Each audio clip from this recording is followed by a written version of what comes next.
Assalamualaikum warahmatullahi wabarakatuh. Bagaimana kabarnya hari ini sahabat kelas 4? Semoga kita semua senantiasa diberikan kesehatan. Hari ini kita akan belajar untuk mengidentifikasi tempo dan keragaman agama yang ada di Indonesia.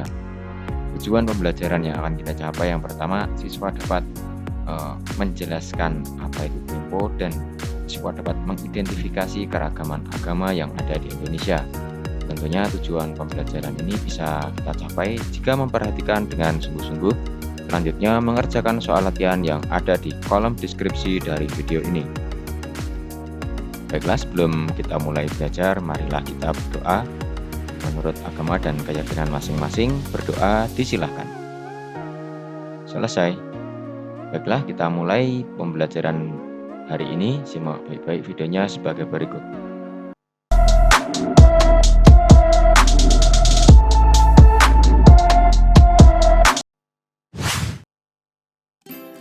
Amatilah lagu berikut ini ya. Lagu wajib Satu Nusa Satu Bangsa karya Elmane ya, dengan tempo lambat. Perhatikan baik-baik.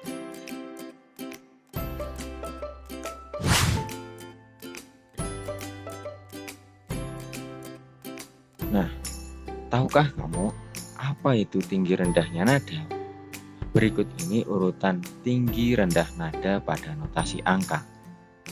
Dari do ya, semakin ke kanan berarti semakin tinggi. Nah, kemudian pada not balok semakin ke atas letak nada akan semakin tinggi bunyi nada tersebut. Ini digambarkan semacam ini ya. Jadi dimulai dari do, re, mi dan seterusnya. Pada not balok posisinya semakin bergeser ke atas. Mudah bukan?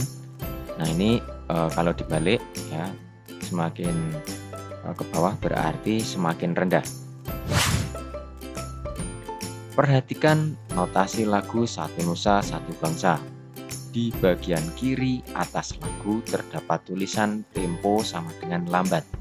Tanda tempo adalah tanda yang digunakan untuk menunjukkan cepat atau lambatnya sebuah lagu yang harus dinyanyikan. Secara umum, lagu dinyanyikan dalam 3 tempo, yaitu cepat, sedang, dan lambat. Berikut istilah tanda tempo. Ada allegro atau cepat, yakni lebih dari 60 ketukan per menit. Yang kedua, moderato atau sedang, 60 ketukan per menit. Kemudian largo atau lambat, kurang dari 60 ketukan per menit. Mudah bukan? Nah, di Indonesia selain memiliki keragaman bahasa yang sudah kita bahas pada video sebelumnya, yang belum melihat bisa diklik di pojok kanan atas. Nah, selain keragaman bahasa, Indonesia juga memiliki agama yang beragam. Nah, hal ini disebabkan oleh letak geografis Indonesia di antara 2 samudra dan 2 benua menjadikan Indonesia sebagai pusat lalu lintas perdagangan internasional. Letaknya di sini Indonesia ya, di antara benua Asia dan benua Australia.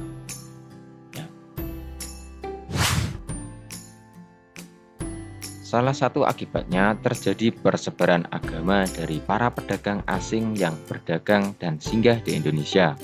Pada awalnya masuk agama Hindu dan Buddha yang dibawa oleh bangsa India. Selanjutnya datang bangsa Gujarat membawa ajaran agama Islam, bangsa Eropa membawa ajaran agama Katolik dan Kristen, serta bangsa Cina membawa ajaran agama Konghucu. Jadi keragaman agama telah ada sejak zaman dahulu. Nah, ini kalau kita baca-baca ada berbagai macam versi ya. Ini salah satu versi yang tertulis pada buku siswa. Jadi agama Islam masuk dari pedagang Gujarat ya. Dalam suasana keragaman beragama itu, setiap warga negara Indonesia dijamin haknya untuk memeluk keyakinan atau kepercayaan masing-masing. Di Indonesia terdapat 6 agama yang diakui negara. Keenam agama atau kepercayaan itu yaitu Islam, Katolik, Kristen, Hindu, Buddha, dan Konghucu. Pemeluk agama diwajibkan menjalankan ajaran agama masing-masing. Setiap agama memiliki tata cara beribadah, kitab suci, dan tempat ibadah yang berbeda.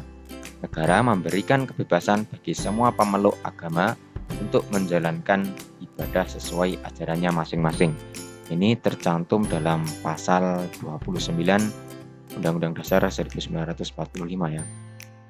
Mulai dari ayat 1, ayat 2 ya. Nah, selanjutnya kita identifikasi agama yang ada di sekitar kita. Misalnya Islam, tempat ibadahnya masjid, kitab sucinya Al-Quran. Kemudian hari besarnya yang pertama Idul Fitri dan Idul Adha. Selanjutnya, identifikasilah agama yang dianut oleh penduduk di kampungmu dan juga tempat ibadahnya. Nah, ini contoh alternatif pemecahannya atau alternatif jawabannya sebagai berikut. Misalnya agama Islam ya, kitab sucinya Al-Quran, tempat ibadahnya ini gambarnya ini masjid ya, kemudian hari besarnya ada Idul Fitri, Idul Adha ya, kemudian agama Kristen Protestan, kitab sucinya Alkitab, kemudian nama pembawa ajarannya Yesus Kristus, kemudian hari besarnya ada Natal dan sebagainya ya, tempat ibadahnya di gereja. Kemudian agama Katolik juga demikian, kitab sucinya Alkitab, kemudian beribadahnya di gereja, hari besarnya ada Natal. Kemudian ada agama Hindu, kitab sucinya Weda, hari besarnya Nyepi, tempat ibadahnya di pura. Kemudian agama Buddha, kitab sucinya Tripitaka, ya, tempat ibadahnya di wihara, hari besarnya Waisak, Sada, dan Natina. Selanjutnya agama Konghucu, kitab sucinya Sisu Wuching ya, ini tempat ibadahnya Litang atau Kelenteng.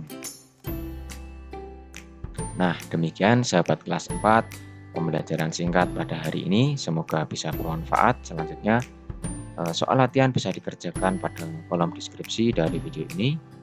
Selamat belajar. Wassalamualaikum warahmatullahi wabarakatuh. Salam literasi.